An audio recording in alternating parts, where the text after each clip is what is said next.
play out? Yeah, I mean, well, last year it basically, it came down to, I think, the Great 8 or Final 4. The year before that, it literally came down to the last run. Final battle.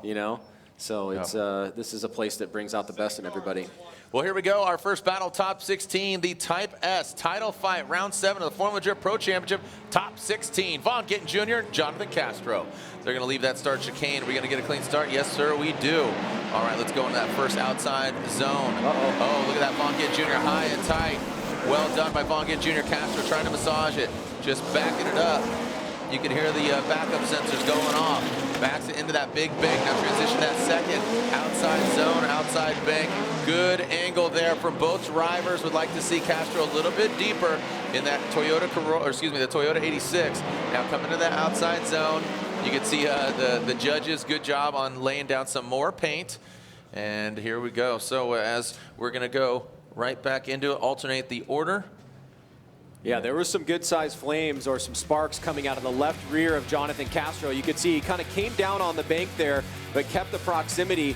And Vaughn carried great momentum and angle, made a slight little adjustment as he maxed out the angle, then got right into it. Good momentum into inside clip number 1. Here it is coming off the bank again. You can see that kind of reduction in angle from Castro.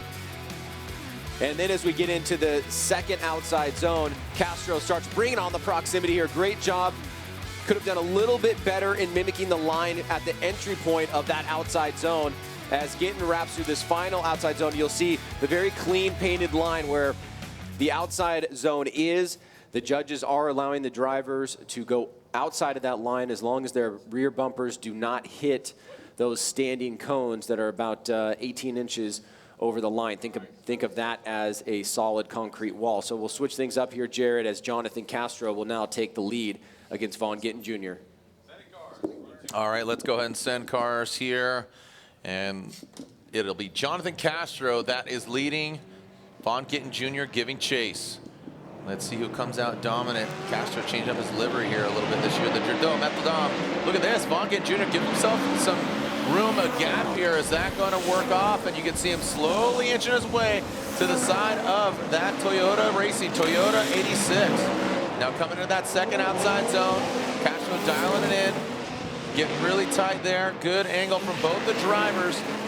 Ryan, you saw Vaughn leave a lot of room, but he caught right back up, and there goes Vaughn right back to the side of Castro. Now pulling all the way through. All right, it looks like this is actually a pretty close battle here. You said Vaughn gave a little bit of room. I thought he did as well. Looked like it may have been part of the strategy.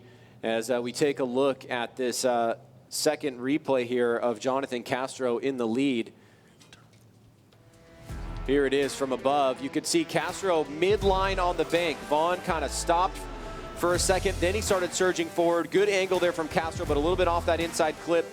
Mimicking by Vaughn, looking pretty good here. You can see Castro just not really filling the outside zones as the lead driver. Now that's going to count against him. The question is, did Vaughn do enough in his chase run to kind of push it into his favor? He put some pressure on Castro towards the end there, and he was pretty consistent. All right, looks like we are waiting for our results, but right now I got you chiming in here. Tanner Foust to join us. What's up, Tanner? Hey. Not much, just hanging out, watching some badass drifting. How you guys doing? Good, man. Thanks. Again, social distancing. And Tanner, you were champion 07 and 08, coming back here to Irwindale, and here we are looking at a side-by-side. Vaughn Gittin Jr. currently leads the championship, and again, 8 points behind him is Ryan Tuerck. What kind of emotions did you feel when you were coming into Irwindale and about to be champion?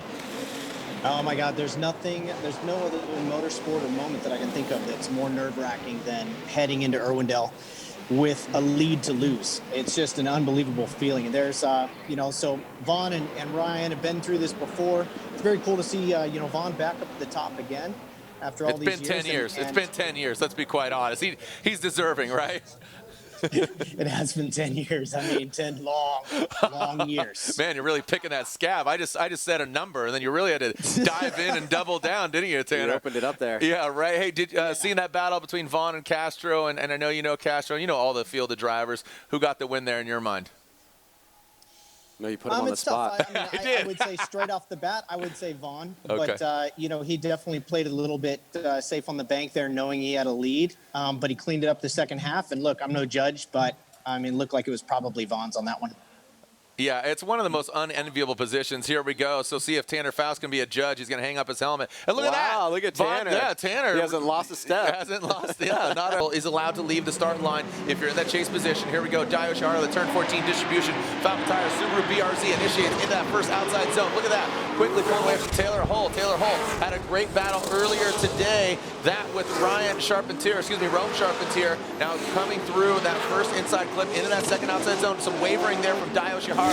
Taylor Hull now, you can see he does mimic the angle, but would like to see closer proximity. Both of them tied to that second front clip. Now bringing it into that last outside zone. Now remember, they can exceed that white line. Just don't get into the cones. And the reason is because the judges know that white line will eventually disappear. So just don't hit the cones, Ryan. Yeah, and let's take a look at this one more time. Dai really loves this track. He had some great success here during the Formula Drift skills battle, but this is competition night. Look at Taylor Hull keeping the pressure on, trying to stay on that line with Daijiro Yoshihara. Yoshihara keeping full throttle through that inside clip. Here it is again from above in the sky. And you can see Dai hitting that inside clip. Tanner, if you're watching, what are you thinking about Dai's lead run here? And our guy coming on strong in 2020 is Taylor Hull in that chase position. Tanner. Go ahead, Tanner. What do you think? Absolutely laser precise. Not huge speed coming into the inner transition, but then you look at Holt. He's in the smoke the whole time through the transition. It's impossible to describe what a horrible feeling that is to be completely blind through that transition coming into the inner wall. And so he stumbled a little bit coming out of it, but kept it together. So pretty close one. Tanner, I'm going to ask you a question, and you can think about it while we see this next run. Your favorite track in Formula Drift and your least favorite track. Think about that as we see Taylor Hull. He's going to lead in that comp cams, Achilles tire, Cadillac ATS-V, Daijiro. Wow, look at this, he's pulling him away. Woo, but no, shakes his finger at him. Not today. Look at Taylor Hull, massive angle, high on the bank. Taylor Hull is pulling up in major fashion. That second outside zone, he knows he's going against a former champ. He needs to bring it, and he's doing that. Ryan, we are seeing an amazing run from Taylor Hull. Let's see how he handles this last outside zone. Gets all the way out there. Look at that, right in the line. Absolutely mastercraft from the Georgia boy. The comp cams, Achilles tire, Cadillac ATS-V, Taylor Hull. That was an awesome run there. Yeah, Dai got himself caught in a little bit of a compromising situation. As let's bring Tanner back in here. Tanner, as a chase driver, you see that Dai is surging forward here, trying to gain some of that distance back, and it looks like he gets caught up a little bit close as the chase driver there. Is that what happened to Dai in your mind? Yeah, no, I think you're right. I think you got to pull back a little bit before the transition to hopefully not get stuck in the smoke through the transition and be close when you get to the inner bank. And Dai was just right with overlap right before the transition, and then he just backed out too much. But obviously Taylor Holt is laying it down. Hey, so Tanner, what's the answer to the question I asked you? Least favorite track and favorite Formula Drift track? I would say least favorite track is probably Jersey. Sorry for anybody out there in Jersey. Nothing against the state. You just said the track. It's fine. Yeah, I love Jersey. No, least favorite track. It's the only track I didn't qualify but Irwindale was definitely my favorite every year. So I love it here. And what else are you working on right now, man? What else are you working on? These days I've started synchronized swimming, and basket weaving, things like that, just to occupying the mind. You're really showing your age here, dude. You're really showing your age. No, there's been a lot of fun things happen. There's things in the mix. Obviously, it's weird days for everybody, but everybody making the best of it. So I'm having fun spending time with family and perfecting my craft as much as I can in different motorsports. So we'll see what next year brings. Yeah, that's awesome. And again, we had some time there for a moment, went out on your boat and had a good time. So it's always great to reminisce with you and to see what you got going on between Volkswagen and Rockstar and all that. But man, this is a tough call here, Tanner, but you predicted correctly with Vaughn Gittin Jr. Do you think we have a winner? Is it Taylor, Dai, or one more time? No pressure. I think it's going again. Oh. He's saying one more Yeah. time. Okay. I think it's going again. I think I just backed off a little bit too much, even though he had a cleaner lead run. But like I said, not a judge, don't want to be. We'll see what happens. What do you guys think? Yeah. Ryan, do you have a prediction? I could see, well, I don't want to say too much. I want to wait for the results to go in, but I could see it going in one direction, and I could also see what Tanner's saying as well. Obviously, you know, the marquee moment there was Dai getting caught in that compromised position, and how much of an impact will that have on the overall judging against Daijiro Yoshihara? Here we go. Here we go. Oh, look at that. Chris says Taylor Hull. Ryan Lontaine says one more time, and Brian Eggert says Taylor Hull. Yeah, and Papadakis always gets the breaks. Like, you know, like Ryan Tuerck, bottom right-hand corner. Here we go. So we'll get onto that in a moment. Here we go. Adam LZ versus Rad Dan Burkett. Adam LZ initiating into the bank. Nice angle from him. Dan Burkett, we saw him earlier, look higher on the bank. LZ dropping down. Dan Burkett takes some angle out of it to get proximity, but I don't know if that was the best strategy. I think he could have maybe gripped up and done something a little different here. LZ, great angle right now. Look at that front wheel, really locked and loaded. Dan Burkett takes that tighter line to gain that proximity now into that last outside zone. Known. Ouch. Yeah, Jared, we talked about this exact circumstance in the driver's meeting this morning. Somebody asked, you know, what do I do as a chase driver if the lead driver comes off the big bank very early? Yeah. Should I go down and chase him? And that's what happens to Adam LZ. He initiates and he immediately starts moving down the bank. Now, Dan is in the smoke line. He sees him and he starts to try to chase after him, but I think that might have been a little bit of a mistake. See, it is, he starts going after him and probably more aggressively than he should have, and it doesn't allow him to catch up. But what happens when we leave this second outer bank is Dan surges forward, LZ hits the inside clip number 2, and then as Dan flicks it back around, he's going to push a little bit too hard and go 4 tires off. And obviously, he is not able to finish the run, so that's going to put LZ at a strong advantage as now he'll go to the chase. And Dan Burkett will have to take a look at his vehicle as he goes to the lead position here to try to figure out who's going to be moving on into the grade 8. Yeah, and Dan Burkett looked like he went off early, too, coming off that bank. You were talking about that compromise and changing up. You can see our brand new Ford F-150s there on track, helping us out as America's best-selling full-size pickup for good reason. It delivers an unsurpassed combination of power, capability, and efficiency. The F-150 offers best-in-class payload and up to 13,800 pounds of available towing, thanks to its most advanced powertrain lineup ever, including a new 3.0-liter Power Stroke turbo diesel V6. Check out America's favorite truck at your local Ford dealer. And there we go, back to the line. Rad Dan Burkett will lead. Adam LZ will give chase. Remember, if you haven't joined the AEM virtual fan zone, I believe Tanner was chiming in there. People are hanging out. So DM either Maximum Driftcast or AEM and join the AEM virtual fan zone. We'll wrap out about AEM in just a moment here on the second half of this battle. Lights extinguished, and Dan leaves the start line. Here we go. Dan Burkett, LZ in the chase position. Dan Burkett ripping away from Adam LZ. And Dan Burkett, great angle from him. You can see him powering away from LZ and now into that second outside zone. Massive angle from Dan Burkett, really riding the wall. And now here comes LZ, keeping the same amount of distance, but they need to be closer. Let's jam them up. Come on now, peanut butter jelly time. And just, they're running their own game, just independent. They're parallel playing, as they say. Yeah, LZ's playing a little bit of a dangerous game there because you don't want to get into a position where the judges put an inactive chase on you. Now, what an inactive chase is where as the chase driver, the other driver in the lead has an incomplete on his previous run, and essentially it's like sandbagging. Now, I don't think Adam is doing that here, but he's certainly not in the fight, and you don't want to leave it in the judge's hands because he really was not a factor in the second half of the battle. Now, obviously, Dan made a massive mistake in his chase run that caused him to get an incomplete, but the judges do want to see the chase driver in that subsequent run try to at least give the lead driver a battle. Now, Adam was not really doing that. It does appear to me that he was trying, so it doesn't seem like it was intentional, but there was a big gap there that disallowed for there to be really any competitive action. Okay, you could see here and watch. So, oh man. Yeah, I just wish they were closer, man. That's all we needed. like that distance right there is kind of fine if it was maintained, but he's like right at the threshold from what I've seen in the past. See, all this I think is fine. Yeah, just, I mean, you got to take into consideration a little bit there that it's not his car and he's only had a couple laps on it, but regardless, you know, his car wasn't prepared. You're coming with, you know, backup equipment. That's like the Forsberg scenario. You know what you're dealt. But Dan Burkett did have those 2 major mistakes. So lead versus lead, chase versus chase?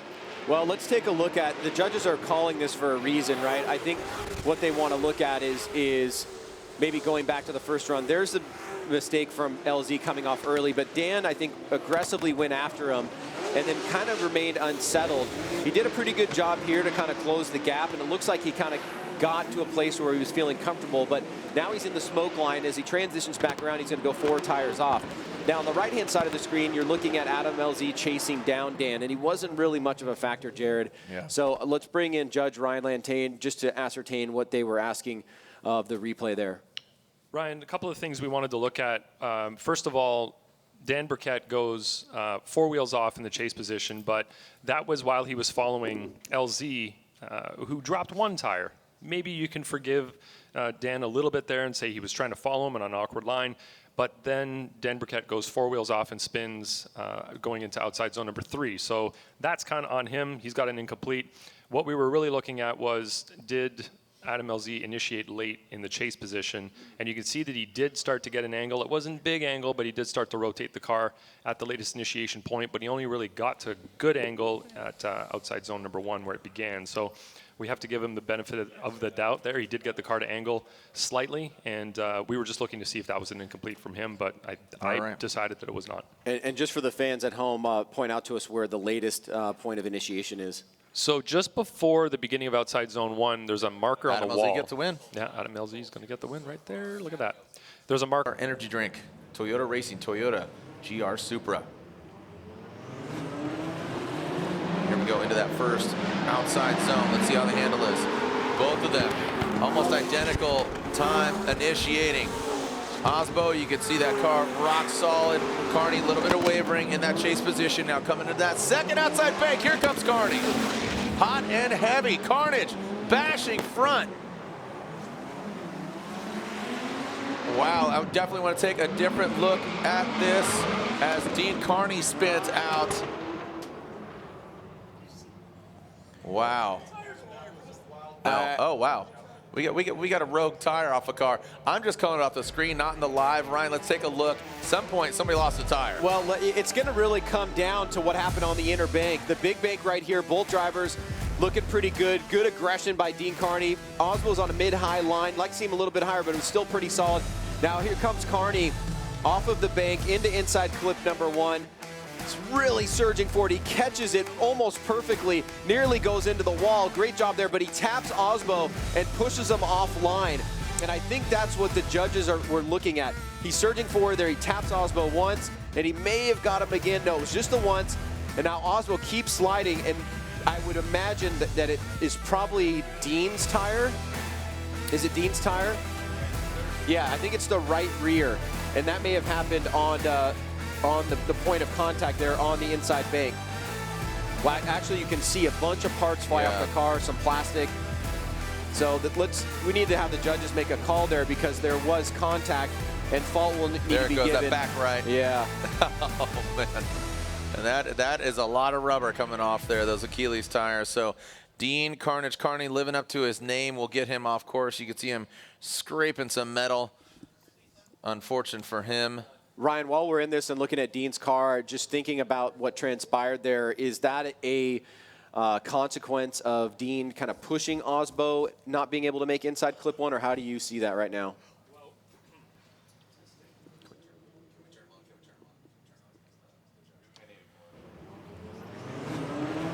Go ahead, Ryan. I think you're on now. Am I on now? There we go. A lot happened in this run, and first of all, we thought that Dean was definitely going to crash at the beginning of outside zone 2. As he went into Aasbo's smoke, from our perspective right here, it looked like, nope, he's going in, he's done. He tapped the wall right there, and potentially that's when his wheel got damaged. and the tire came off the wheel, and then he potentially couldn't slow down behind Aasbo. I'm not saying that he did it on purpose. As he rotated back, that's where the tire came off. So there are pieces of wheel down there. It's a bit of a mess, and it looked like he was being aggressive as we want them to be, but he just couldn't slow the car down the way he wanted to because his back tire was not seated on the wheel anymore, so probably didn't have the amount of grip he was hoping for to be able to slow the car down an angle, and ended up bumping into Aasbo and knocking him offline. And then right here, as he transitions, is when the tire right there comes off. He loses all grip in the rear on that side, and then the car, as you can see, does a little pirouette right there pretty quickly. So, you know, obviously that fault is going to be on Dean Kearney for the contact with. All right, Michael Essa with his by-run layout. Turn up the volume there, Kemp. Give the fans what they want to hear.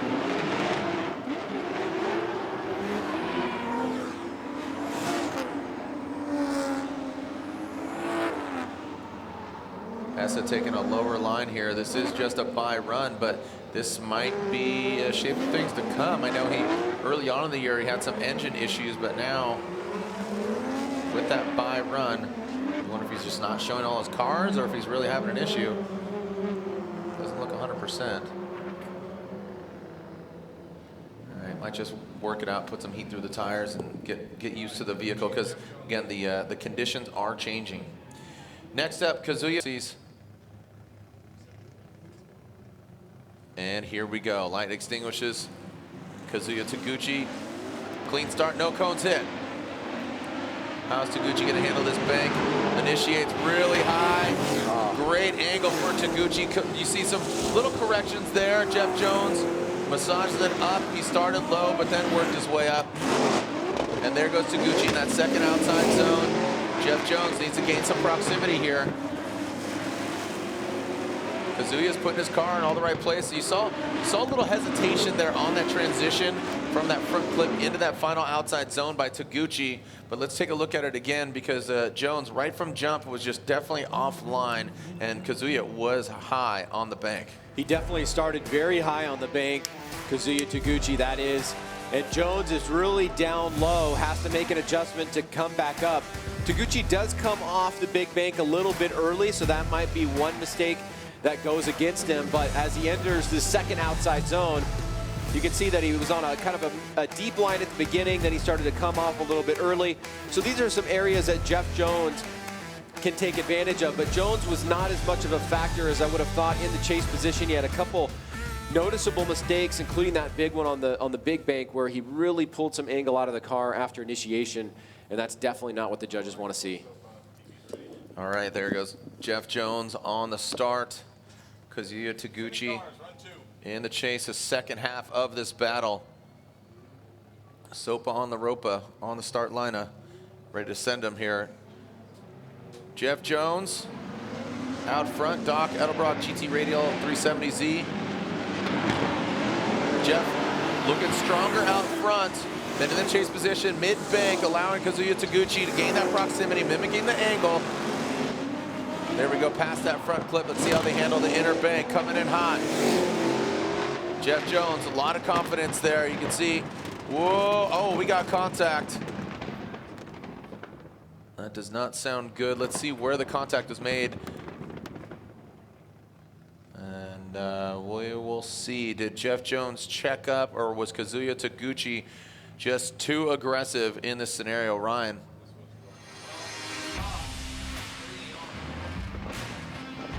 Yeah, so I'm not hearing you. Go ahead, rep out, Ryan. See. All right, there we go. Yeah, we saw that early on, Jones was on that lower line. He kind of made it almost to the lowest point of the big bank. But right here, Taguchi gets really close to Jones, and it's hard to know if Jones was slowing down right there, apparently in the eyes of the judges. Let's take a look at it again. Let's watch the smoke line here. And we may want to reference the decel zone. There is a decel zone coming down off this bank, but see, you see right there, Jones was starting to get off throttle a bit before that inside clip. And obviously he's experiencing some issues with his car. I'm just going to reference the decel map very briefly. But remember that the yesterday we took telemetry readings from all of the drivers. Let's bring in Ryan Lantain. It looks like you guys are going in the favor of Kazuya Taguchi. Taguchi gets the win, and he will move on. Out, and Aasbo is back to the line, ready to do battle. So Dean gets that clean air. I'm sure he's going to throw it down the way we know Dean Kearney can. Look at that, just ripping out of the gate. See how he initiates. Big, nasty initiation, just goes right to it.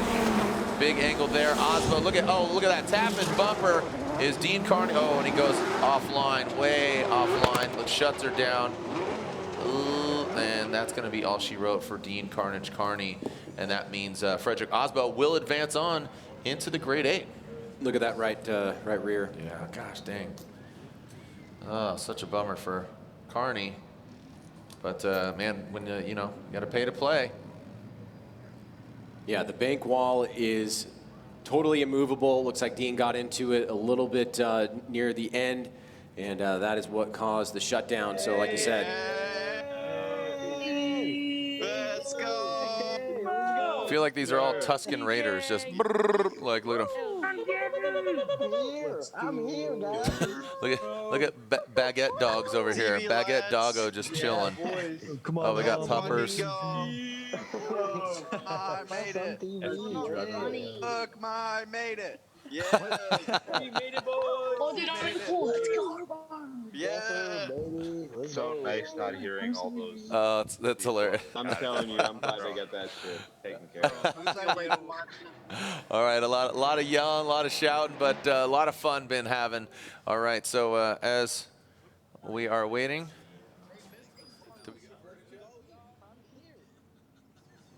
All right, slide him over. Here we go and make it official. And Frederick Aasbo gets the win. Aasbo gets the win. He will be going against Adam L. Number 1. Yeah. I think it's field number 2. There That's you how go. you should pull There them. you go. Nice, good work. All right, here we go. Lights are extinguished. It's go time. Send it, fellas. DeNofa, field. First run of this battle. DeNofa initiates. Big angle there from DeNofa. You can see field gaining ground.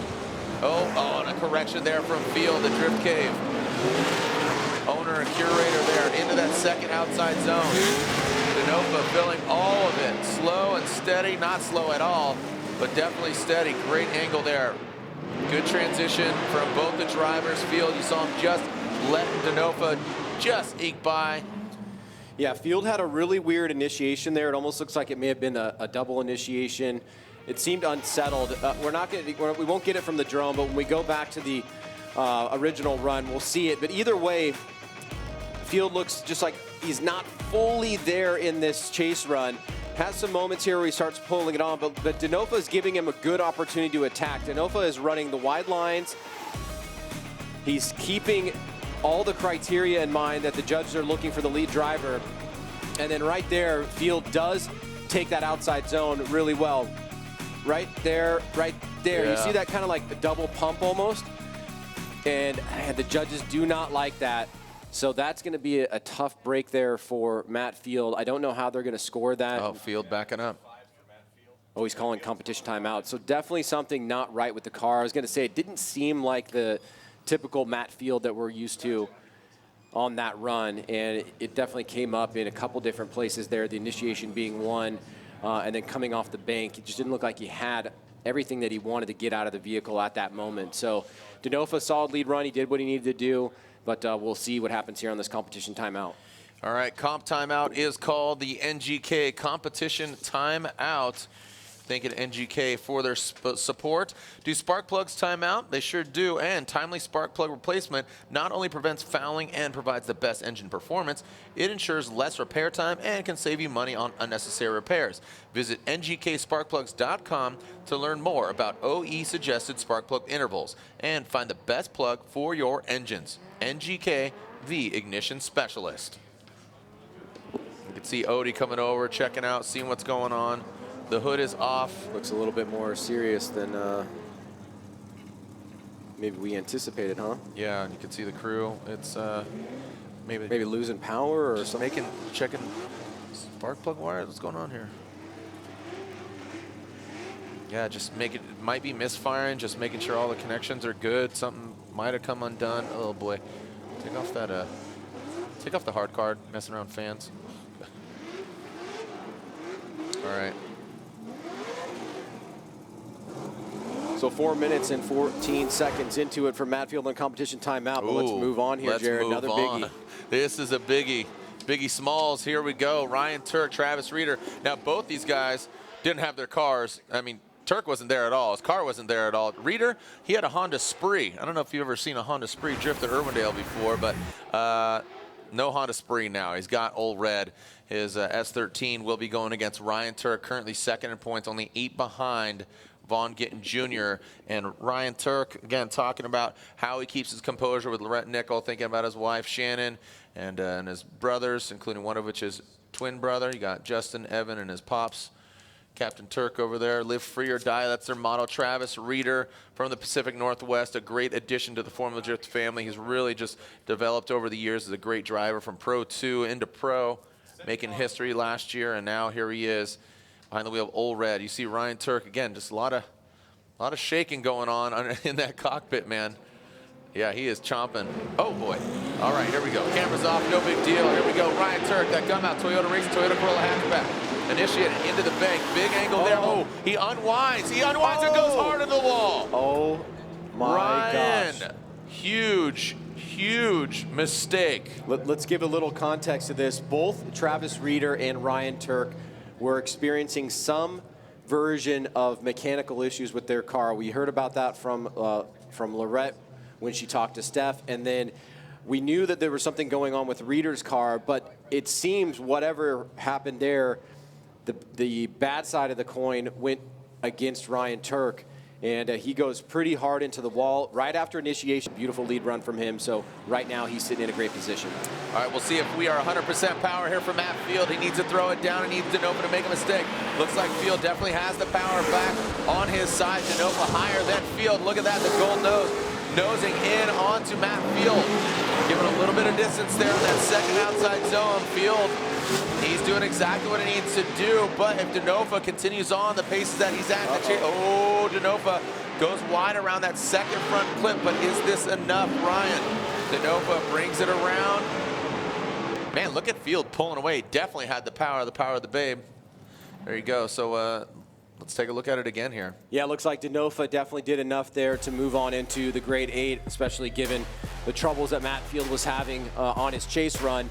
You can see here Field mid-high line on the bank. DeNofa doing a pretty good job staying on a relative line with Matt Field. He got pretty close here coming off the bank. Right there, almost got sucked in. He backs off for a second. Field, nice job holding the momentum through the inside clip. DeNofa starting to surge forward as we get onto the inner bank here. And Field is going to eye up this second inside clip, does a great job there. DeNofa looked like he was going to push a little bit wide, but he held it together pretty well. He gave a little bit of room to Matt Field through this last little section here, but remember those early mistakes by Matt Field that the judges are going to be weighing against the overall run. Oh, man. So, again, just as everybody's agreeing, just a lot of gremlins here with Irwindale. Look at DeNofa on that chase. Field pops off. So again, that decel zone looks like it threw DeNofa off. So the lie detector, aka the drone, the eye in the sky. Is that the truth be told detector? The truth be told detector. Yeah. Yeah. All right. Oh, they're going Tuerck, for it. Yeah, here we go. So the NGK competition timeout being called out. We got camera lights on. 4.5 minutes left. So slide them left for DeNofa, right for Matt Field. And man, the RTR Mustangs just become another roadblock for Matt.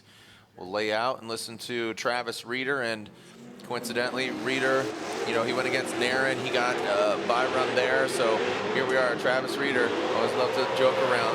Travis Reeder, the Walmart greeter.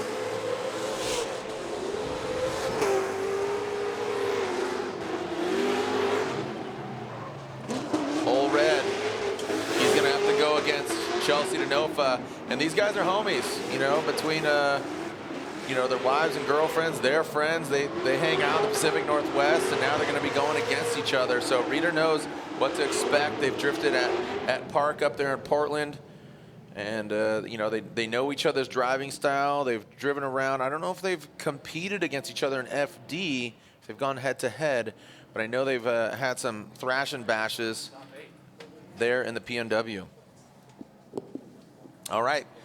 Again, our Link ECU Grade 8 is upon us. So, all right, has some confidence in trusting driving with the driver of that caliber as opposed to somebody he's never driven against before. So here we go. Vaughn Gittin Jr., Taylor Hull, our first battle of the Link ECU, Grade 8.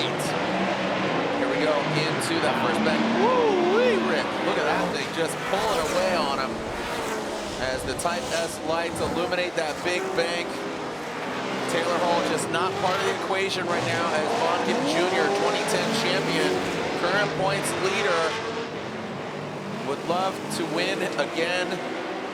He has 2 podiums, or excuse me, 2 wins already in the bag, and that was that doubleheader victory in Seattle.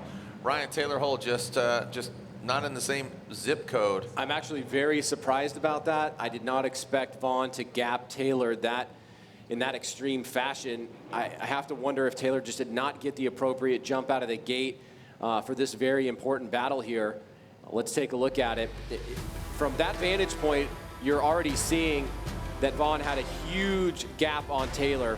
What we want to see, I guess, is probably, you know, from the light going off. But, you know, Vaughn is very focused this round. He says he's a late bloomer at this track, but right now he is looking incredible here in the Grade 8. Yeah, yeah, like you said, just it's like he said earlier to Lorette. It's not about feet; it's about inches, you know, and just getting that ground up there on the bank.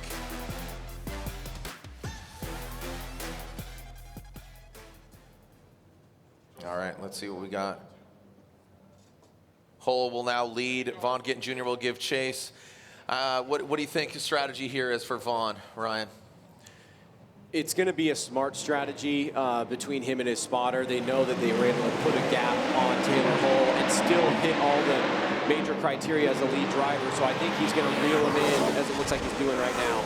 Well, like I said, oh, look at Taylor Hull now out front, really shining. But is it too little too late? Vaughn made a big mistake. Yeah, that got Harry. And Vaughn, he beats himself, and he has quite a bit. You know, just in something that could be pretty, remedial. But right now, good dial. Oh, look at Taylor. Great angle. Taylor Hull putting it down. But Ryan, unfortunately, I think that is, again, just as I said, too little, too late, or just a lot, but not enough. How about that? Well, that is more or less the kind of battle that we wanted to see on both runs. And the strategy that I thought maybe Vaughn would employ is giving a little bit of room to Taylor and then trying to use the grip of the car to reel him in. Hull does a great job in the lead position. You can still see the smoke standing in the stadium from the first run. And Taylor goes very deep and long into that first outside zone. Vaughn right there really on the transition almost lost some critical ground there and made a big mistake. He was able to recover. But remember, Taylor was not really much of a factor in the chase run at all. And Vaughn is a factor. He had a couple little mistakes, but he also had a great lead run to back up. Taylor has a great lead run, but he doesn't have that comparative chase run that could give him an opportunity to move on to the Final Four. Oh, man. Well, you know what? Chelsea, Aasbo, they're all looking on, as, of course, now is Ryan Tuerck and Chris Forsberg. So as we take a look at that replay once again, our judges believe submitting their scores and the results. All right, what do you guys think? They're chiming in, listening in at our AEM virtual fan zone. If you're going for Vaughn Gittin Jr., hold up number 1. If you're going for Vaughn, hold up number 1. If you're going for Taylor Hull, put up number 2. Or just yell. Good job. All right, that's what I figured. Just yell. You have no power here. I have no power. You have no power, McFly. And Vaughn Gittin Jr. gets the win. He's moving on to the Final Four. Another step closer to a 2020 championship. So if you're interested as well, that'll be happening next year. Reach out to Odie, a little rap and drive. Here we go, Adam LZ, Frederick Aasbo. LZ initiates into the bank. That is a proven car. It's a 2019 chassis, and look at that Aasbo falling down a little bit. LZ drops down low. Look at this transition, and look at Aasbo down to the side. LZ doesn't get all the way out to that wall, but then he slides it, backs it up around that front clip. And now into that last outside zone. Let's see where they navigate, put the car. Ooh, Aasbo taking out some candlesticks there. So did LZ. Ryan, a fairly equally matched battle right there. I think the third outside zone would probably go more towards LZ leading Aasbo off, because LZ looked like he did that as well. But let's take a look at the beginning of the run here. LZ mid-high line on the bank. Aasbo surging forward, trying to get settled here, looking for that opportunity to attack. He surges forward after they leave inside clip number 1. LZ transitioned a little bit early on that from that inside clip to try to give himself good room there in that second outside zone. Aasbo looking to attack now. Now this is where you saw the cars go off course. Watch, LZ is going to go real deep in here. Aasbo following him. LZ hitting some cones. So both drivers going off there. And got a little wacky right before the finish line as well. Aasbo taking that tighter line. You can see both drivers. I think the judges would say that LZ was kind of leading off Aasbo off there because Aasbo was trying to follow his line. But let's switch things up. Aasbo now going to the lead as Adam LZ will chase him down. All right, got a little track cleanup here, courtesy of those Ford F-150s. Let's switch it up. Aasbo will lead. LZ will give chase, giving Sopa the thumbs up. Lights are on. Send it. Here we go. Frederick Aasbo, Adam LZ, second half of this battle. And here comes Aasbo. Guns a-blazing. Superman.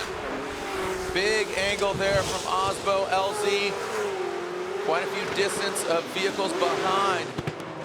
Down to that second outside zone, filling all of it, rocking the camera. LZ just all bathing in smoke. Bath and Aasbo works, giving you all the fixes there into that last outside zone. All right, so Ryan, just a little more flex there out front from Aasbo. Yeah, and you know, you have to you have to give Odie, excuse me, you have to give Adam LZ some real credit there. I think maybe people don't recognize, but that's Odie's competition car from last year, as you've said, that's just been rebranded. That is not a weak car, and to jump into a car like that and do well against Frederick Aasbo is saying something about his driving skill. This time around, Aasbo kind of gaps LZ on the bank. Notice that he's pretty nice and high on the bank. He incrementally moved up there. Adam wasn't able to stay with him, and there's a real good shot at the difference. You could see LZ was trying to play catch up. He wasn't as high as Aasbo in the chase position. Now onto the inner bank here. Aasbo enters it perfectly.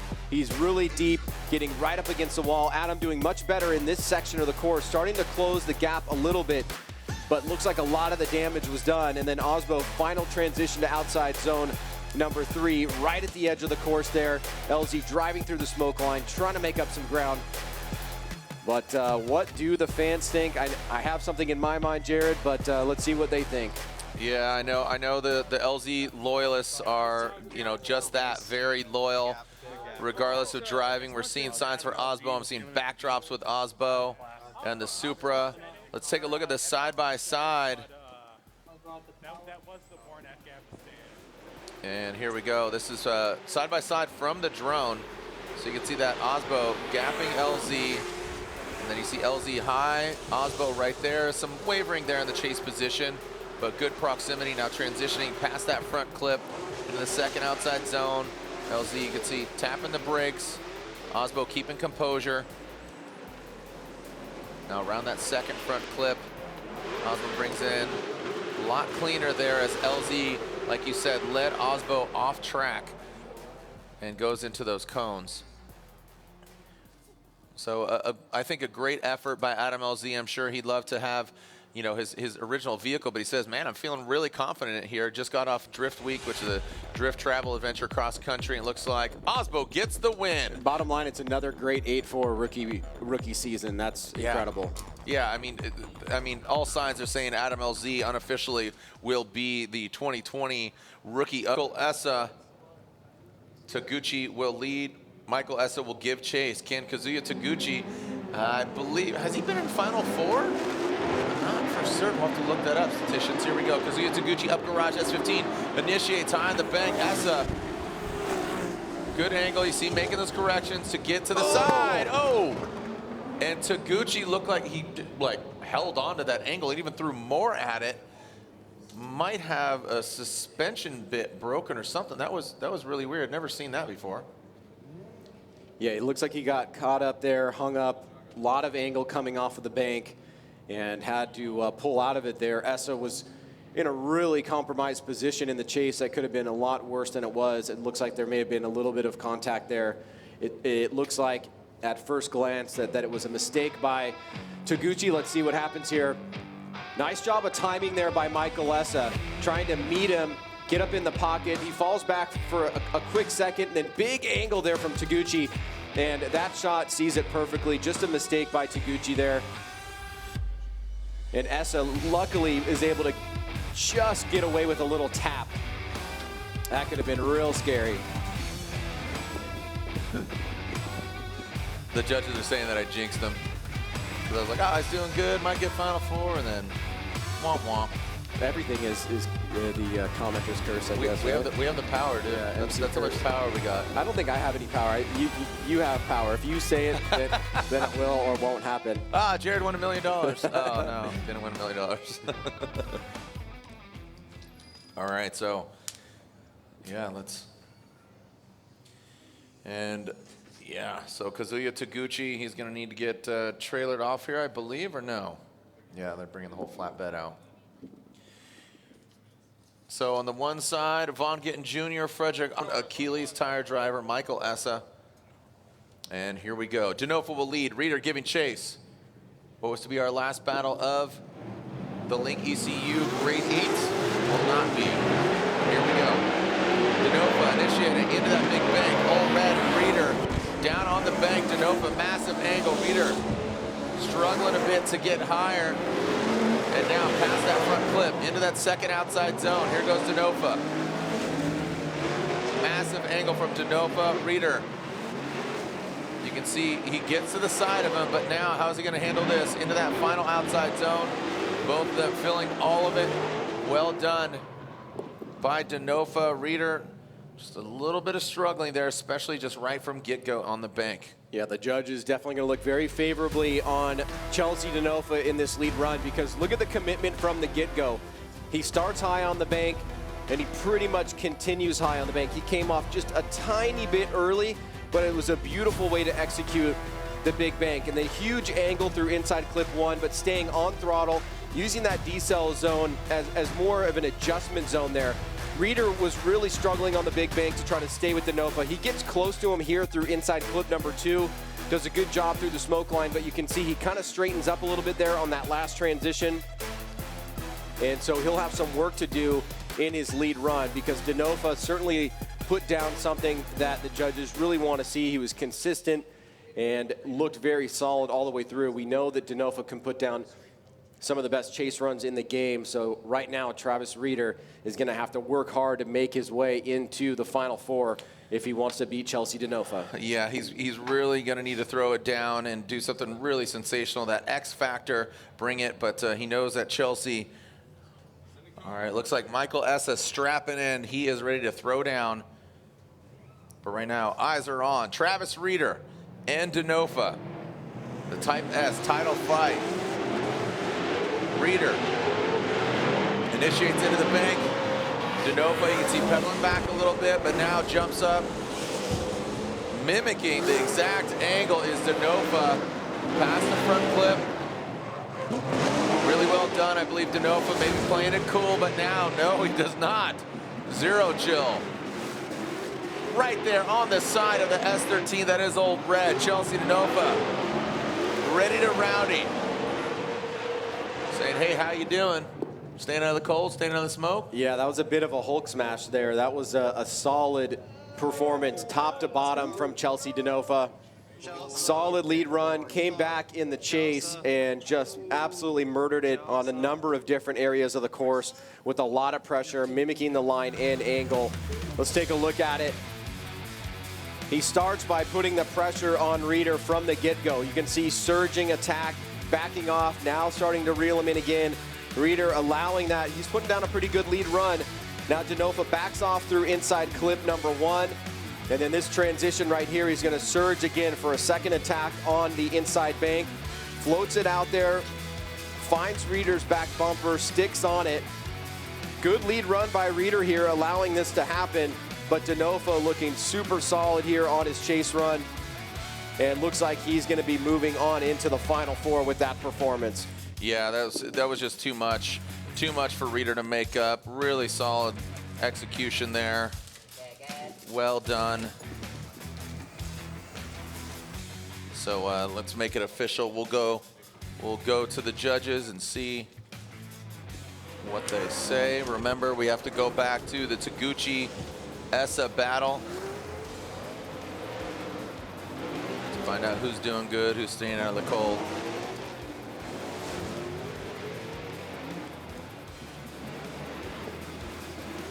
All right, looks like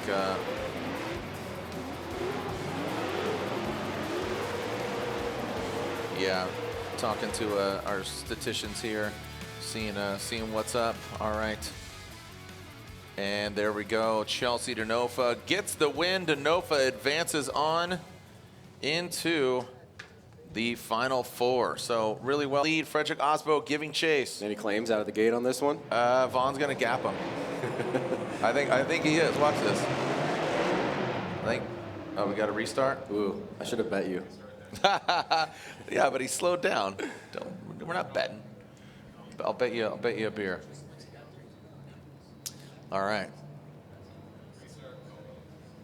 Yeah, Michael Essa shaking some things up. You saw him under his hood thrashing. Wondering what's going on there. Yeah, I hope there's no issues with the car. I'd love to see it. Really solid Final Four battle with him and Chelsea DeNofa. Could be opening some things up. Who knows? Just uncorking the thing because he knows he's going against Chelsea DeNofa, and he just saw him run against Reeder and just twisting the screws on him. Saw DeNofa against Field, and here we go. We are ready. Restart, strike one from Vaughn Gittin Jr. What do you think? Vaughn Gittin Jr. going to gap him? That's not totally gapped, but definitely had some distance, had some lengths on it. But no, Aasbo closing the door with that Toyota Supra. Well done. Vaughn Gittin Jr. transitions past that front clip. Let's see if Aasbo, there he comes. That Rockstar energy drink. Toyota Supra to the side of the Monster Energy. Nitto Tire 4 Performance Mustang RTR Spec 5D Brink coming into that last outside zone. Both of them right at the line. Oh, doctor, come on, make some noise. Vaughn Gittin Jr. and Frederick Aasbo. Yep, yeah, the fans definitely respecting that. That's kind of more or less what we came to see. A good, fair, solid battle between two top competitors. Let's take a look at it. Aasbo trying to not let Vaughn get away, and he sticks with him on the big bank, trying to maintain that same line and angle. Does a pretty good job. Nice transition through the smoke line there. Surging forward. Let's look at it one more time. Big angle from Gittin coming down off of the big bank. Aasbo got caught in a little bit of a tough position for a second, but made an adjustment. Now Gittin right there, just below that white line, but still deep into that zone. Aasbo takes full advantage of it, super close. Really, really tight on that transition, right on the back bumper of Gittin. And that is what we like to see. Great way to start off this Final Four battle, as now we'll switch things up. And here we are as Aasbo will now lead. Checking the bank, making sure there's no debris. Looks like Vaughn keeping the Nittos hot and toasty. All right, so we got some debris, aka some debris up on the bank. And what's good about the track is at the start, there's not a heavy bank here. This isn't like wall or anything like that. But here we go. We take a look from the sky. This was the battle that just happened there. Vaughn Gittin Jr. leading, Aasbo giving chase. Yeah, that's up super high. getting a nosebleed. Look at that. Again, the truth be told, Cam. Yeah. Yeah, it's almost so high that you're mostly looking at the smoke that's being created there. But as we see this last little S section, you can see just how hard both drivers were pushing and really get a good perspective there of, you know, kind of what needs to be done on this second run. Both drivers really doing their roles appropriately and making some strong moves. Aasbo now will take the lead. Let's see if he can do something here to push back against Vaughn Gittin Jr., who's established himself as the clear leader now. All right, so almost a little bit of a moment of silence there, just witnessing beauty. Some great driving. Here we go. Who's going to the finals? Aasbo or Gittin? Aasbo leading. Vaughn Gittin Jr. giving chase. Aasbo initiates. Look at this. Aasbo gapping Gittin. Oh, we get into the wall. Gittin taps it. Aasbo comes down. Now coming past that front clip.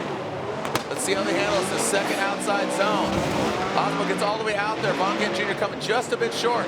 Now tucking into that smoke signal. Let's see how they handle this transition. Aasbo, smooth and fluid. Vaughn Gittin Jr. He drops in. So some violent moves there from Vaughn Gittin Jr. But let's take a look. Yeah, Aasbo definitely gapped him on the bank, but he gave the judges a little bit of an opening because he did come off the bank a little bit early. He got a quick snap into the big bank, and he starts pulling away from Gittin. Now he's on a mid-high line. See how he starts coming down? Doesn't stay all the way in the zone. Vaughn tries to make an adjustment so he can be in play here. And that's where you can see like how far down off of the bank that he came, or leaving that zone a little bit early. And that will definitely go against him, even though he did have that gap against Gittin from the onset. Now Gittin is starting to come into play here through inside clip number 2. Good transition there, trying to find a tighter line to gain that proximity, but Aasbo's just so quick. Gets on the throttle, uses that grip, and starts pulling ahead just a little bit.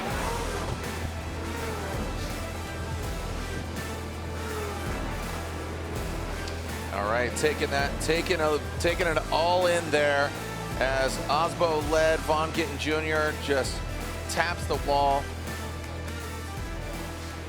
Judges requesting side-by-side here. Well done by both of them. Yeah, I mean, I think, you know, you could pretty reasonably say that Aasbo had the better of the chases, but Aasbo did come off the big bank a bit early, and maybe that will have an impact on how the judges think that Gittin could have done in his chase. Yep, of course, we're going to go to the side-by-side. That's pretty much standard here. Let's take a look. Gittin in the lead on the left, Aasbo on the right. See that gap established. And then Aasbo in his chase, super close to Vaughn and mimicking what he's doing on the big bank, right? So he makes that mistake in his lead, but he pretty much does a pretty good job as the lead driver the remainder. And Vaughn really doesn't come into focus as a chase driver until about the second inside clip, or maybe prior to that on the second outside zone about halfway through. One more time. Oh, fans are saying one more time. I don't know if they're selfish or they legitimately think it. You know what I mean? They just want to see some more driving. You know, Aasbo would love to slow the Gittin train down. And I know Ryan Tuerck's pulling for Frederick Aasbo as well. Both these guys, Toyota, Papadakis Racing. Someone said pizza.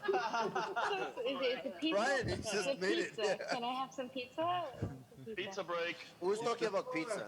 Let's just have a pizza break. I also suggested to FD that they just do like a paid subscription. Yo, they're talking about pizza, solid one. Yo, look, there's pizza everywhere. I say we just make a custom Discord server right now. All right, go for it right now. So the judges are still analyzing. Are we going one more time? Are we going with Vaughn Gittin Jr.? We going with Frederick Aasbo? Which way are our judges going?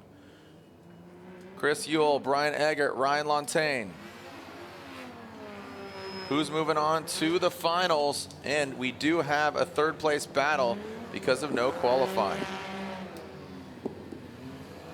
Still waiting for the outcome here. I believe we're all in.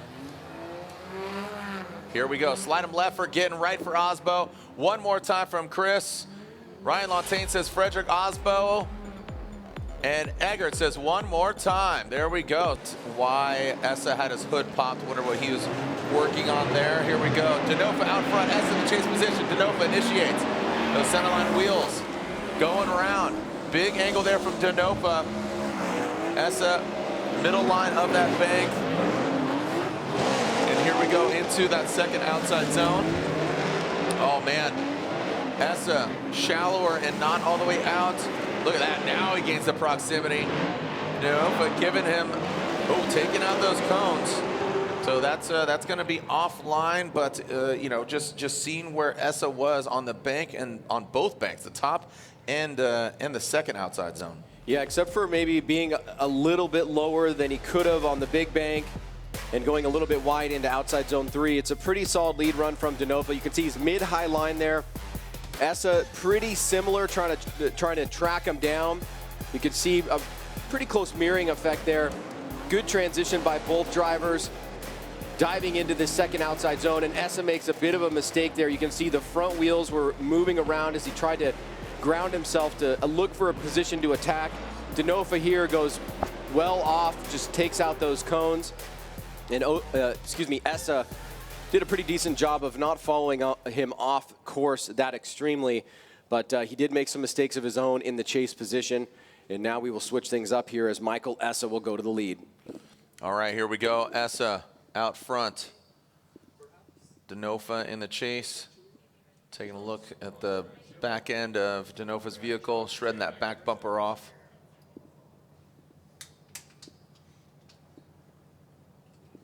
Looks like getting thumbs up. See Essa getting pretty steamy there under the hood.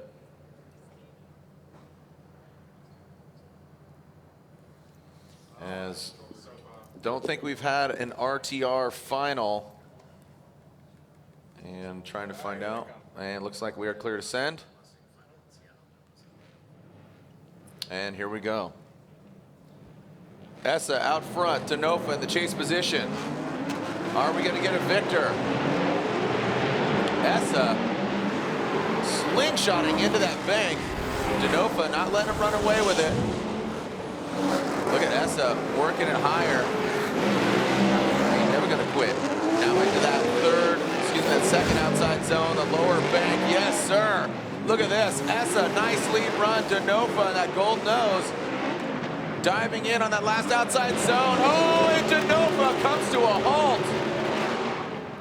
DeNofa comes to a halt in that last outside zone. Ryan, that was very unfortunately. Where are my Michael Essa fans at? A lot of DeNofa fans pulling for the pizza man. Why DeNofa got to do that to himself, though? Yeah, DeNofa may have given this one away here, and it was from a pretty solid chase run up until that moment. He's really starting to kind of master this surging attack while staying on the line. The transition from inside clip 1 to the bank was just beautiful. Right there, he gets through, mirrors Essa, surges forward again, and Essa right here tucks deep into the second outside zone. And as DeNofa is aggressively chasing him, it looks like he's got this one on lock. Right here, he gets super close, angles up, almost hits Essa. Now let's take a look at Essa through that section again. Watch his wheels. There's a decel zone right there. And then Essa is starting to get back on throttle. And of course, it happens in a decel zone or right near a decel zone. If this becomes a topic of conversation, here it is. So that right there was a decel zone right prior to outside zone number 3. So what I am interpreting that as is that Michael Essa is decelling, about to get back on throttle into outside zone 3, and DeNofa is just coming up a bit too hot. Again, just you can't measure the percentage of slowing down, and how do you anticipate that? You know, I mean, outside of knowing and the spot in your head, like, okay, you know, this is decel zone, wait, you know, and I didn't see anything that was that abrupt and just violent stop. Well, DeNofa was killing it up until that point, like it was going in his direction. Well, fans, what do you think? Essa or DeNofa? Slide him left for Essa, right for DeNofa, and Michael Essa gets the win. He is going to the final. And we got a clean start. No cones were hit. Vaughn Gittin Jr. initiates. High on the back. Oh, Vaughn Gittin Jr. tapping the bumper, stays in it, pin it to win it. Past that first front clip in that transition into that lower bank. Let's see how they handle it. Vaughn throwing some more angle into it. Nitto tire filling Irwindale Speedway. Back into that final outside zone. And look at this, Ryan.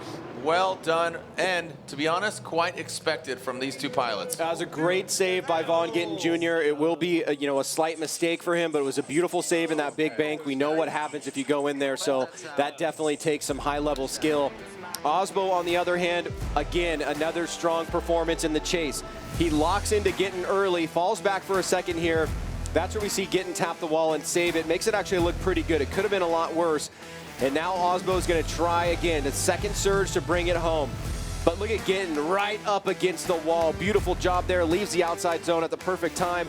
Aasbo through the smoke line as Gittin transitions. Here it is one more time from inside clip number 1. As Gittin locks into this outside zone, as he gets further into the zone, he gets deeper into the zone. Aasbo adjusts with them.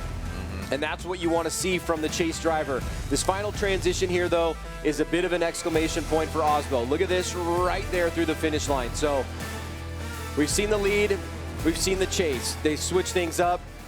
Will we find a winner here? Who's going on to the finals? Yeah, that was really well done.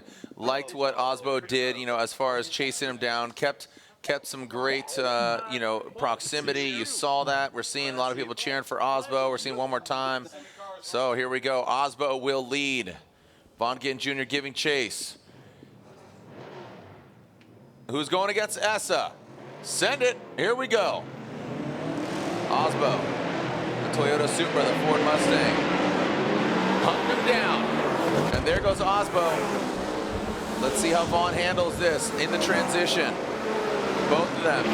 Picture perfect. Past that front clip. Vaughn Gittin Jr., look at that, gets to the side of him. They are tapping walls, rubbing tires, clutch kick and wrapping around that. Oh, and Vaughn Gittin Jr. loses it in the chase position. And look at that. Vaughn Gittin Jr. taps the wall. He spins out the Ford Mustangs. Beat themselves. Wow. Oh, man, I thought if Vaughn could have locked that in, I thought maybe he was going to be able to pull that off. I could tell by the transition that he was going in for that tighter line. I didn't expect something that extreme. This time, Aasbo, I think he did a little bit of a better job on the big bank, though he's still coming off a little bit early. See, the end of the zone is up there. Yeah. So he's still coming off a little bit early. He's leaving some stuff on the table for the judges. But right here, Gittin surges right into the pocket. I mean, that is beautiful. Rubbing Frederick Aasbo. Now watch this. He's lost in the smoke line. The transition, he comes and he's on the wrong side. He sees the K-rail. He bails out of it. Now, this time around, there's no question about it. Vaughn just made a mistake there, and it's a mistake that you can appreciate as a drifting fan because he was pretty much transitioning completely blind there by being right in the smoke line of Frederick Aasbo. Yeah, that was a real tough one. Unfortunately, he takes himself out, so let's make it official. Slide him right for Frederick Aasbo, and there it is. Frederick Aasbo gets the win and is going to the finals. Aasbo, how are the points going to shape up? Let's find out. What's the Vegas odds on a full pull? Low. You think low? Yeah. Come on. Higher tiered vibes? Yeah. You want a clean run? Here we go. I don't know. These guys, they know to throw down, but they got to race on Sunday again. They got to run. Here we go. All right, so keeping it high. There's Vaughn getting your tapping. There goes Chelsea. He's following him up. Like I told you, their bumper budget into that outside zone. They are throwing a brick on it. Chelsea was talking about hard to. Oh, doctor, look at this. Chelsea making his presence felt.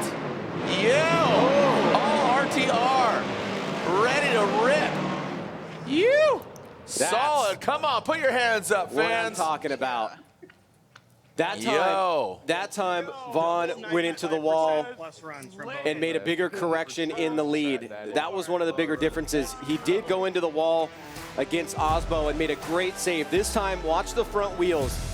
It's going to be a bit more of a correction. See right there? From that angle, it doesn't look as extreme, but we'll see it a bit more extreme from this angle. Watch the front wheels.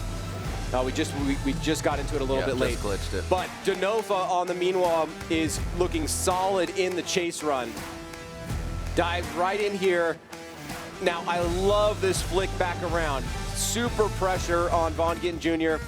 And then whip right here. Massive angle right to the back bumper of Gittin.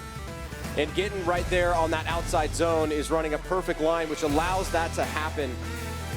Yeah, that chase transition right there was gangster. Yeah, like you said, that awesome. whip. We see that from Pollock. We see that from, you know, Chelsea DeNofa, obviously. We see it from a few drivers, and I think our fans are loving it. So, yeah, great transition there from Chelsea DeNofa. Let's see, again, lead versus lead, chase versus chase. What's going to go down now? Chelsea gets the clean air out front. Can Vaughn Gittin Jr. mimic or better that chase run? All right, making sure the track is clean. Let's take a look here. Ryan, this is from the air. Like you said, Vaughn Gittin Jr., see him tapping the brakes. Yeah, right there. What I want to see from the roof camera is just how much the front wheels moved. I think, to me, it seemed a lot more significant than against Frederick Aasbo. And, you know, that may come into play depending on what happens on this second run. But DeNofa was, you know, in it the whole way. Gittin was pretty solid outside of that, of tapping the wall. But you'd love to see mistakes that are aggressive, and you know that's the one thing that's going for him here is that he made that mistake and he got back into it and had a solid lead run the rest of the way. Okay, so here you go. Let's take a look at the front wheels. Yeah, actually, from the roof cam, if we could, it seems you get a better perspective there.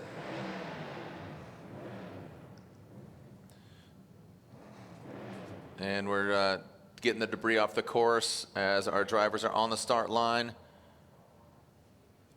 Yeah, that just looks so cool. The purple, the green, and that shot right there. That's a perfect opportunity for Larry Chen to get some great side-by-side action between these two Mustang drivers here, battling it out for third place. All right, here we go. Second run for these two RTR gentlemen. Chelsea DeNofa out front, Vaughn Gittin Jr. in the chase position. All Ford, all Nitto, all RTR. Chelsea DeNofa initiates high in the bank. Look at that, Vaughn Gittin Jr. gets lost in the smoke. Vaughn goes into the wall, and there we go. I told you it was going to be low. Keep an eye on Chelsea. And yeah, Chelsea does need to complete the entirety of this run. He does have the lead run. So if he was in the chase, he wouldn't need to complete it, but Chelsea needs to finish this out in order to get this victory and a third place finish. Well, let's go back to Vaughn because that was actually a pretty hard hit. Yeah. That rear bumper got into the wall, and it really just, with a pretty sizable amount of force, whipped him into the wall. And I have to imagine there's some damage there, but physically that is actually pretty scary. That was one of those quick ones that really whips you, and you can see him down here. That's just off the bank. Looks like some pretty sizable damage from what we can see on the out of the drone. car. That's good. Yeah. Okay, great. Time to go home. You know, here, you know, what do they say? You don't look back at explosions. Yeah, so the first run will be inconsequential now because that right there, see that, man, that is such a hard hit. And DeNofa was able to finish up the run. Obviously, we see this quite a bit, especially as we're moving deeper into competition. He's super close. Now he's in the smoke line. He's lost right there. The back bumper grabs, gets sucked up into the wall. DeNofa's actually almost lucky he didn't as well. Right. Got really close there towards the end. But, I mean, that's how you got to push. You got to push. Well, this is, I mean, he knew that he had a really good chase run. So Vaughn was like, man, I'm not going to let him beat me. And you know what? He beat himself. Well, we didn't get the full pull. You were right. However, just to think, you know, for a second here about the championship, this is better for Frederick Aasbo, this situation here. It's better for Ryan Tuerck. Yeah, for Ryan Tuerck, for Frederick Aasbo, for those guys. Gittin will be stuck in fourth place. And Aasbo at least has one more position that he can go. Yep. And it can just kind of bring that gap down to set up what might happen for tomorrow. And now his team is going, all right, well, let's get this thing strapped together because we got to run on Sunday. Let's make it official. Slide him left for Vaughn Gittin Jr. or right for Chelsea DeNofa. All right, Chris, Brian, and Ryan all side for Chelsea DeNofa. Here we go. So again, a very steamy Michael Essa, but Frederick Aasbo is going to try to throw it down here. Can Essa hang with Aasbo? Not being 100% as he told Lorette Nickel right now. Seems to be doing so, not as high as Aasbo. Now past that front clip. Wow, blazing into that second outside zone. There goes Aasbo, rocking the camera into that front clip. Nice job, well executed. Aasbo dialing it in, and you can see Essa. He's overshooting, he's kicking back a little bit there. Looks strong on the front end, but now look at this. Woo! Yeah, it looks like Essa's car has maybe 95% of what Aasbo's car has right now in terms of grip on the track. Aasbo gets a good jump. We were wondering how Essa and his vehicle would perform. We know that he's got the driving skill. Does he have the car right now with everything that he's dealing with to hang with Aasbo? Notice Aasbo this time stays deeper into outside zone 1, and he's higher on the bank. So this time he made an awesome correction in his lead run. He gave something for Michael Essa to work with, but Essa was not fully engaged, didn't have the speed to deal with Frederick Aasbo in some of these critical parts of the course. And you can see the gap right there coming into inside clip number 2. Essa pushes a little bit wide as he tries to gain back a little bit of ground from Frederick Aasbo. But so far, Frederick Aasbo is literally and figuratively in the driver's seat here against Michael Essa. We'll switch things up. Michael Essa will now go to the lead. Frederick Aasbo will chase him down. How we doing there? Yo, look at y'all tuning in. Let's go. Put your hands up. Put your hands where my eyes can see. There we go. So you talk about driver's seat, Ryan, but Vaughn Gittin Jr., regardless of the outcome of Frederick Aasbo, will be in the driver's seat as far as the championship. Here we go. Let's send it. Formula Drift, Irwindale. Michael Essa, FCP Euro, Liquid Moly, Achilles Tire, BMW in that lead position. Aasbo gives himself a little bit of room here. Doesn't know exactly. Oh, flirting with disaster. But look at Essa hanging tough. Nice and high was Essa. Here comes Aasbo in that second outside zone. Essa going to leave it all out on the track. Again, that thing is smoking. Coming down into that last outside zone. And there's Essa and Aasbo. Like I said, Ryan, even if Aasbo gets the win, Vaughn Gittin Jr. still has the points lead. Wow. Man, great lead run by Michael Essa, especially on the big bank. He pushed a little bit wide from inside clip number 2. But check out this big bank job here by Michael Essa. Starts on a midline and starts working his way up.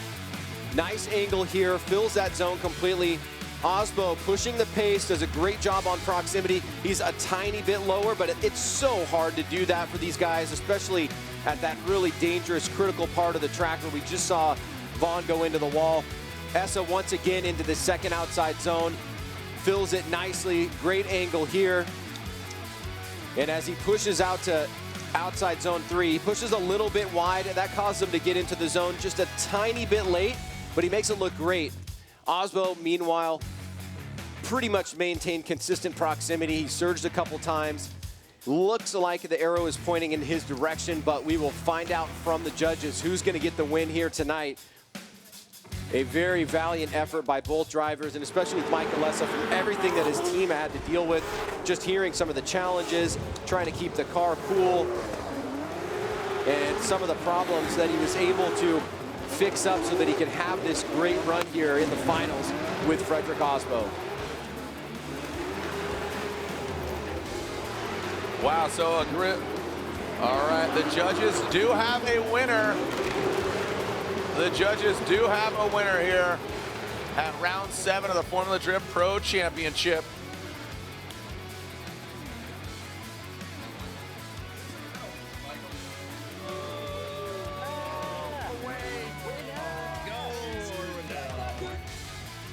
All right, make some noise for them as they step outside of their vehicle. Our spotters.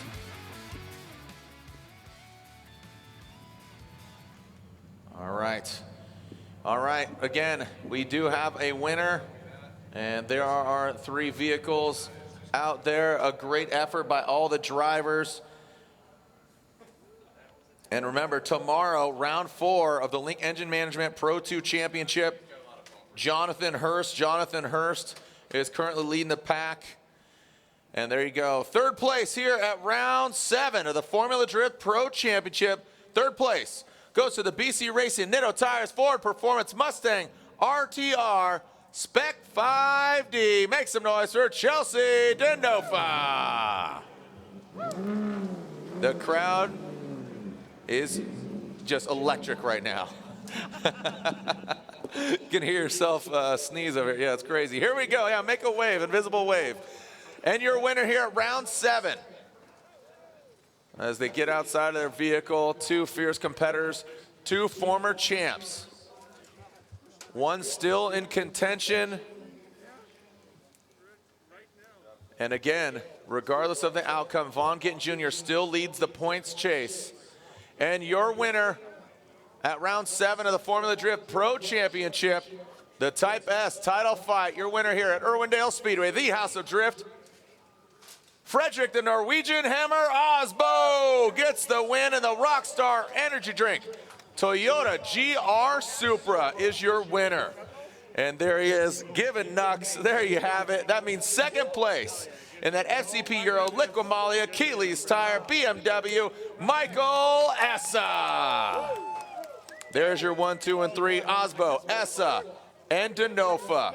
Lorette Nickel, I throw it down to you to have some words with the Norwegian Hammer, the AEM Virtual Fan Zone. What do you think? Yay, nay? We'll see you tomorrow. We'll see you on Sunday as well. Lorette, down to you. Frederick, this must feel so much better, especially after such a tough time in Texas. Can you talk about how much focus this win took? Yeah, it was. It took everything I had, and it took everything that the boys had, I think, as well. We've had a rough couple weeks trying to figure out what to do after Texas, and they went to work. They've been working nonstop at the shop. We did find another 100, 150 horsepower, and I have to say, it feels amazing to finally have a real advantage on the car. The car's freaking killer. Okay, in your opinion, did you drive a perfect event? And if you didn't, where would you critique your driving?